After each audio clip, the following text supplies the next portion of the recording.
नमस्कार, स्वागत है आप सभी का मेरे चैनल के एस टेक ज्ञान में।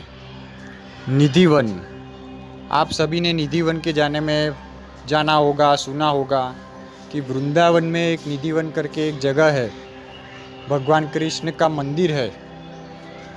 उसे दुनिया की सबसे बड़ी चमत्कारिक जगह मानी जाती है। ऐसी जगह, ऐसी चमत्कारिक जगह, ऐसी रहस्यमयी जगह तो मैंने भी दुनिया में आज तक नहीं देखी या सुनी, जहाँ पर भगवान श्री कृष्ण साक्षात प्रकट होते हैं और वहाँ पर रात को भगवान श्री कृष्ण रास लीला करते हैं गोपियों के संग। ऐसी चमत्कारिक जगह जहाँ पर साक्षात भगवान प्रकट होते हो, ऐसी जगह निधिवन के अलावा तो मैंने दुनिया में आज तक एक भी नहीं देखी। निधिवन में भगवान श्री कृष्ण रात को प्रकट होते हैं और निधिवन के जो भी वृक्ष है, जो पेड़ है, वो सभी पेड़ वृक्ष रात को गोपियों के रूप में अवतरित हो जाते हैं, गोपियों का रूप ले लेते हैं। वहाँ के वृक्ष है, पेड़ है, वो सभी, और वो सभी गोपियाँ भगवान श्री कृष्ण के साथ रात को रास लीला करती हैं। तो ऐसी चमत्कारिक जगह, ऐसी रहस्यमयी जगह मैंने तो दुनिया में आज तक एक भी नहीं देखी इसके अलावा। और साथ ही साथ इतना ही नहीं, बल्कि वो निधिवन का जो मंदिर है, उस मंदिर को जब शाम को बंद किया जाता है तो उस मंदिर में भगवान श्री कृष्ण और राधा के लिए जो भोग चढ़ाया जाता है, तो उसमें कुछ लड्डू रखे जाते हैं, भोग में पान रखे जाते हैं और अन्य कई प्रकार की और भी चीज़ें रखी जाती है भगवान श्री कृष्ण के लिए और राधा जी के लिए। तो जब मंदिर को बंद किया जाता है शाम को अंधेरा होते ही, तो बड़े बड़े ताले लगाए जाते हैं। कुछ 7 बड़े बड़े ताले लगाते हैं मंदिर में। मंदिर में कोई भी पुजारी को रात को रुकने की अनुमति नहीं है, किसी को भी अनुमति नहीं वहाँ पर रुकने की रात को।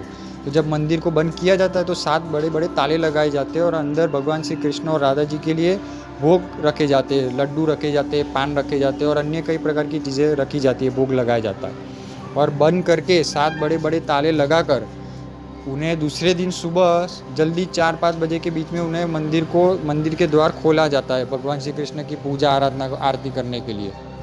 तो जब दूसरे दिन सुबह मंदिर के द्वार खोले जाते हैं, मंदिर का दरवाज़ा खोला जाता है, तब ये पाया जाता है कि वहाँ पर जो लड्डू रखे गए थे, जो पान रखे गए थे, वो खाए हुए मिलते हैं। लड्डू भी आधा खाया हुआ मिलता है, पान भी चबाए हुए मिलते हैं। ऐसा चमत्कार ऐसा देखा जाता है कि उन्हें जो भी भोग ग्रहण, जो भी लगा, जो उन्हें चढ़ाया हुआ था भगवान को, वो वहाँ पर भगवान ने वो ग्रहण किया हुआ है। रात को किसी को भी वहाँ पर जाने की अनुमति नहीं है। 7 बड़े बड़े ताले लगाए गए हैं वहाँ पर। मंदिर का पुजारी भी अंदर नहीं जा सकता। एक बार अगर बंद कर दिया मंदिर, रात होते ही, शाम को अंधेरा होते ही बंद करने के बाद दूसरे दिन ही वो सुबह खुलता है और सुबह खुलते ही ये पाया जाता है कि जो भी दूसरे अगले दिन रखा गया था, भगवान श्री कृष्ण के लिए लड्डू रखे थे या पान रखे थे, वो सब खाए हुए मिलते हैं। आधा लड्डू खाया हुआ मिलता है, पान चबाया हुआ मिलता है।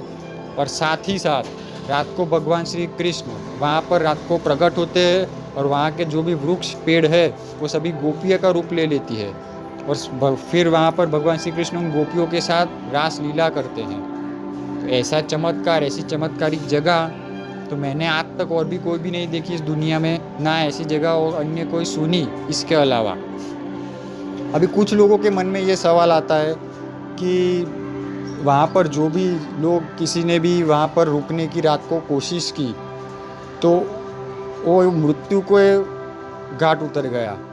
जिसने भी वहाँ पर रात को रुकने की कोशिश की, भगवान श्री कृष्ण के दर्शन करने चाहे, जिसने भी भगवान श्री कृष्ण को देखा, उनके दर्शन किए, तो दूसरे दिन वहाँ पर मृतक अवस्था में मिलता है या फिर अपना मानसिक संतुलन खो बैठा होता है, वो अपनी सूझ बूझ खो हो चुका होता है, पागल जैसा हो चुका होता है, या तो फिर वो 2 दिन से ज़्यादा फिर वो लोग जिंदा ही नहीं रह पाते। वो मृत्यु के घाट ही उसका उतरना तय है, जिसने भी वहाँ पर रुकने की कोशिश की, जिसने भी भगवान के दर्शन कर लिए।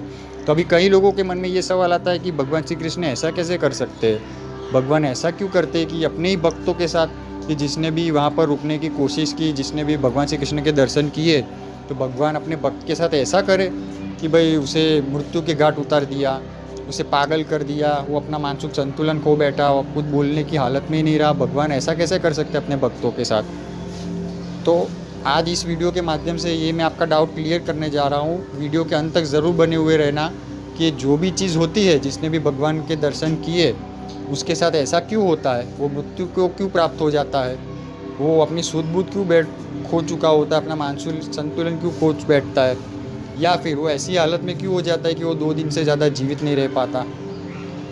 तो भी भगवान की भी कोई पर्सनल लाइफ होती है, उनकी भी कुछ प्राइवेसी होती है। वहाँ पर किसी को भी रात को रुकने की परवानगी ही नहीं है।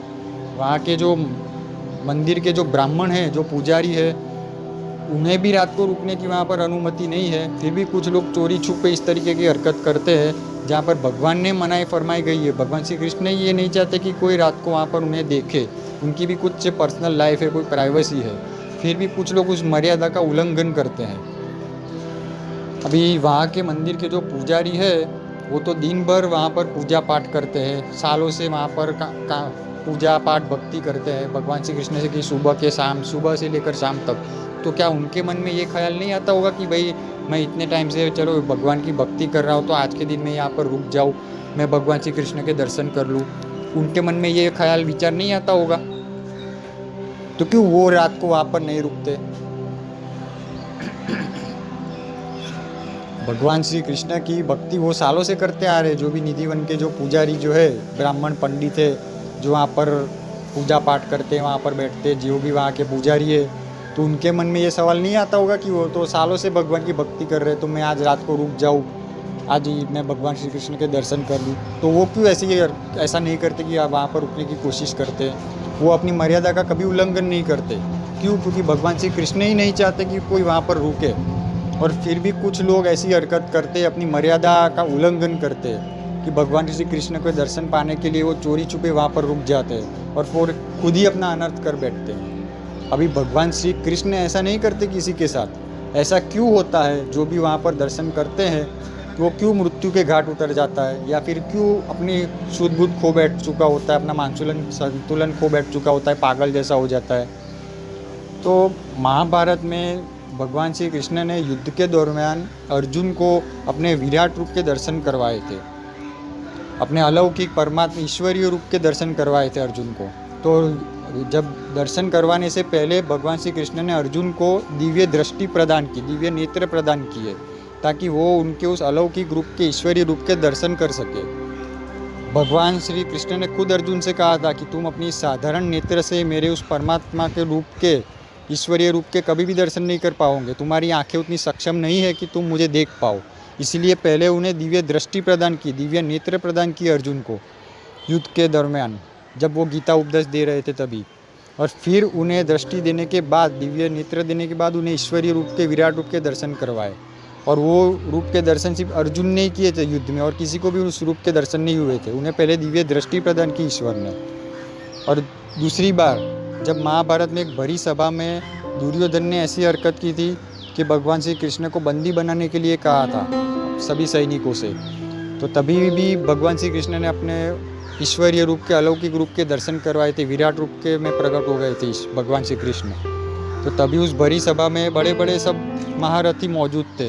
अंगराज कर्ण था, फिर अपने भीष्म पितामह थे, द्रोणाचार्य थे, सभी बड़े बड़े महान पुरुष थे उस युग के। जो भी बड़े महान पुरुष जो भी थे, सभी बड़े बड़े महान पुरुष उस युग के सभी मौजूद थे। भीष्म पितामह थे, कर्ण थे, द्रोणाचार्य थे।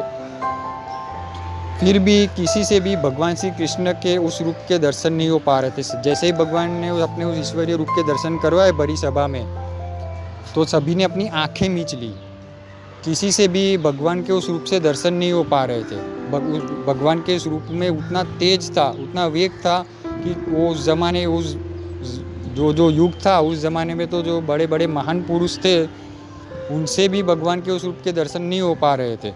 सबने अपनी अपनी आंखें मीच ली। भगवान का जो ईश्वरीय रूप का जो तेज था, उस अलौकिक रूप में जो वेग था, जो प्रकाश था, वो किसी से सहन नहीं हो पा रहा था। तो सभी ने अपनी आंखें मीच ली थी। तो सोचिए, उस ज़माने के जो इतने बड़े दिव्य पुरुष थे, महान पुरुष थे, उनसे भी भगवान के दर्शन नहीं हुए थे। उनके भी नेत्र उतने सक्षम नहीं थे कि वो ईश्वरीय रूप के दर्शन कर सके। तो आज के ज़माने के हम साधारण मनुष्य अपनी इन साधारण नेत्र से, साधारण आँखों से उस परमात्मा के, उस ईश्वरीय रूप के दर्शन हम कैसे कर पाएंगे? और इसीलिए भगवान श्री कृष्ण ने मनाही फरमाई गई हुई है। वो नहीं चाहते कि आपका अनर्थ हो, आप अपना कुछ गलत कर बैठे।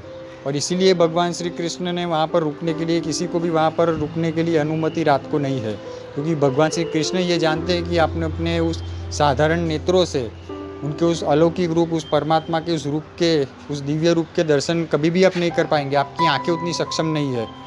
हम सूरज को भी, सूर्य को भी कुछ सेकंड से ज़्यादा नहीं देख सकते। 1 मिनट तो छोड़ो, कुछ सेकंड भी हम सूरज की ओर नहीं देख पाते।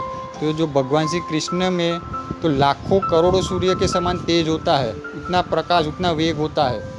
कोई भी देवी देवता हो, भगवान शिव हो, महादेव या फिर माँ दुर्गा हो, भगवान श्री कृष्ण हो, इन सभी देवी देवताओं में लाखों करोड़ों के सूर्य के समान ऊर्जा, वेग होती है। उतना तेजों में प्रकाश होता है उनमें। अभी एक सूरज के अभी प्रकाश हमसे सहन नहीं हो पाता। हम 1 मिनट के लिए भी सूरज की ओर देखें तो हम नहीं देख पाते। तो सोचिए, लाखों करोड़ों के सूर्य के समान ऊर्जा, वेग अचानक हमारे सामने आ जाए तो हमारे शरीर की क्या हालत होगी, हमारी क्या हालत होगी? क्या हमारा शरीर, हमारा नेत्र, हमारा मस्तिष्क उतना सहन कर पाएगा? एक सूरज को भी और हम नहीं देख पाते पल भर, कुछ सेकंड्स की ओर, तो लाखों करोड़ों का सूर्य का वेग, उतना प्रकाश, उतना तेज हमारे सामने आ जाए तो हमारे शरीर की, हमारे नेत्र की, हमारे मस्तिष्क की क्या हालत हो। इसीलिए भगवान श्री कृष्ण ये नहीं चाहते कि आप अपना अनर्थ कर बैठे, आपका सर्वनाश हो। इसीलिए वहाँ पर रात को किसी को भी रुकने की अनुमति नहीं, परवानगी नहीं, क्योंकि ये बात भगवान श्री कृष्ण अच्छी तरीके से जानते हैं कि आप अपने साधारण नेत्रों से आप उनके उस अलौकिक रूप के दर्शन कदापि नहीं कर पाएंगे। आपके नेत्र, आपका शरीर उतना सक्षम ही नहीं है कि उतना वेग, उतनी ऊर्जा से आप सहन कर सके। और फिर भी कुछ लोग अपनी हरकतों से बाज नहीं आते और चोरी छुपे इस तरीके की हरकत करते कि नज़र बचाकर वहाँ पर रात को रुक जाते हैं भगवान के दर्शन पाने के लिए, और फिर खुद ही अपना अनर्थ कर बैठते हैं। या तो वो मृत्यु को प्राप्त हो जाते हैं या फिर सुबह ऐसी हालत में मिलते हुए कुछ बोल ही ना पाए। जैसे ही वहाँ पर मंदिर का दरवाज़ा बंद होता है निधिवन में, तो वहाँ के जो पशु पक्षियाँ हैं, बंदर, सुबह को आपको वहाँ पर हर एक तरीके के पशु पक्षी मिलेंगे। बंदर देखने मिलते हैं, फिर चिड़िया, पक्षु, कबूतर, कौवे, सभी तरीके के पशु पक्षी वहाँ पर देखने मिलते हैं। लेकिन जैसे ही रात होती है, अंधेरा होता है, तो सभी पशु पक्षी वहाँ से चले जाते हैं। रात को एक भी जीव वहाँ पर देखने के लिए नहीं मिलता है। सोचिए, इतनी वहाँ पर सत्य है, इतनी लीला है वहाँ पर। कोई पशु पक्षी भी वहाँ पर नहीं रहता है, और हम इंसान ऐसी हरकत करते हैं कि वहाँ पर जाए इस तरीके से चोरी छुपे रुकने की, भगवान श्री कृष्ण के दर्शन पाने के लिए। तो ये बिल्कुल गलत बात है। जो चीज़ भगवान की इच्छा के विरुद्ध जाकर, भगवान ने मनाही फरमाई गई है, फिर भी उनकी इच्छा के विरुद्ध जाकर हम कार्य करते हैं ऐसा, और फिर हम ही अपना सर्वनाश का कारण बनते हैं।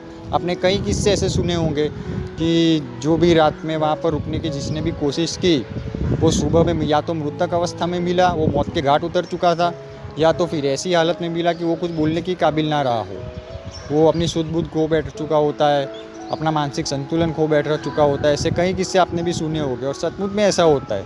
वो इसीलिए होता है कि हम उतने सक्षम नहीं है कि हम अपने इन नेत्रों से उस परमात्मा के दर्शन कर सके। और इसीलिए ईश्वर भी ये नहीं चाहते, भगवान श्री कृष्ण भी ये नहीं चाहते कि आप अपना अनर्थ कर बैठे, और इसीलिए वहाँ पर रात को रुकने की किसी को अनुमति नहीं है। एक किस्सा आपने भी शायद ये सुना होगा कि एक भगवान श्री कृष्ण का बहुत बड़ा भक्त था, तो उसने ये सोचा कि भगवान की भक्ति तो इतने टाइम से कर रहा था, तो उसके मन में ऐसा आया कि मुझे भगवान के दर्शन करने हैं। तो उसने चोरी छुपे वहाँ पर रुकने की कोशिश की। तो किसी भी तरीके से वो सभी लोगों से नज़र बचाकर रात को किसी पेड़ के पीछे छुप भी गया, और नज़र बचा के वहाँ पर रात को रुक भी गया वो। और जैसे ही सुबह हुई तो उसकी वहाँ पर शरीर उसका ऐसी हालत में मिला कि जैसे उसके मुंह से छाग निकल रहा था, वो कुछ बोलने की हालत में नहीं था, अपना मानसिक संतुलन खो बैठ चुका था। और फिर उसे वहाँ से लेके गए, उसे बिठाया गया, उसे पूछा गया कि आपने वहाँ पर रात को रुके थे तो आपने क्या देखा, आपके साथ ऐसा क्या हुआ कि आपकी ऐसी हालत हो गई। उसके मुंह से छाग निकल रहा था और वो कुछ बोल ही नहीं पा रहा था, कुछ बोलने की स्थिति में ही नहीं था। तो उसने एक पेपर पेन लिया और पेपर पेन पे धीरे धीरे वो कुछ लिख पा रहा था, तो उसने लिख के बताया कि मैं वहाँ पर रात को चोरी छुपे नज़र बचा कर वहाँ पर रात को रुका, और मैंने ये देखा कि भगवान श्री कृष्ण वहाँ पर आते हैं, साक्षात प्रकट होते हैं, और वहाँ के जो भी निधिवन के जो भी पेड़ पौधे हैं, वृक्ष है, वो सभी पेड़ वृक्ष रात को गोपियों के रूप में अवतरित हो जाते हैं, और भगवान श्री कृष्ण उन गोपियों के साथ रात को रास लीला करते हैं। लेकिन उनका वो रूप देखकर इतना तेज था उनके उस रूप में, उतना वेग था, उनका जो रूप था इतना सुंदर और अलौकिक था कि अभी उन्हें देखने के बाद मुझे जीने की इच्छा ही नहीं है, क्योंकि ये उन्हें देखने के बाद अभी ये सृष्टि फीकी लगती है। उतना तेज था, अलौकिक सुंदर रूप था भगवान श्री कृष्ण का। उनका तेज वेग इतना था कि हमसे वो सहन ही ना कर पाए, और फिर 2 दिन के बाद उस व्यक्ति की मृत्यु हो गई। तो भगवान श्री कृष्ण ने ये मनाही इसीलिए फरमाई गई हुई है कि हम अपने इस साधारण नेत्र से हम उनका उस दिव्य रूप के दर्शन कदापि नहीं कर पाएंगे। हमारा शरीर उतना सक्षम नहीं है कि हम उतना प्रकाश, उतना वेग, लाखों करोड़ों सूर्य के समान तेज प्रकाश हम सहन कर पाए। फिर भी कुछ लोग अपनी हरकतों से बाज नहीं आते और इस तरीके से चोरी छुपे वहाँ पर रुकने की हरकत करते हैं और खुद ही अपना सर्वनाश कर बैठते हैं। आप ईश्वर के, भले भगवान श्री कृष्ण के कितने भी परम भक्त हो, उनकी भक्ति करते हो, तो अगर आप उनके भक्त हैं तो आपको उनकी बात माननी चाहिए। उन्होंने जो चीज़ कही गई है कि आप वहाँ पर रात को किसी की भी रुकने की परवानगी, अनुमति नहीं है, तो आपको ये चीज़ माननी चाहिए। तो ऐसी जिद नहीं करनी चाहिए कि भाई नहीं, मैं इतना परम भक्त हूँ तो मुझे उनके दर्शन पाने हैं तो मैं वहाँ पर रुकूंगा ही।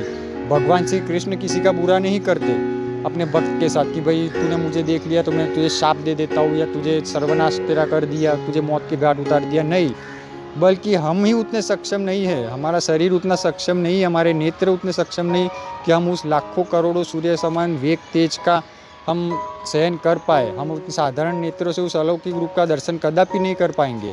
भगवान श्री कृष्ण ने भी इसीलिए महाभारत में अर्जुन को पहले दिव्य दृष्टि प्रदान की थी, फिर अपने विराट ईश्वरीय रूप के दर्शन करवाए थे।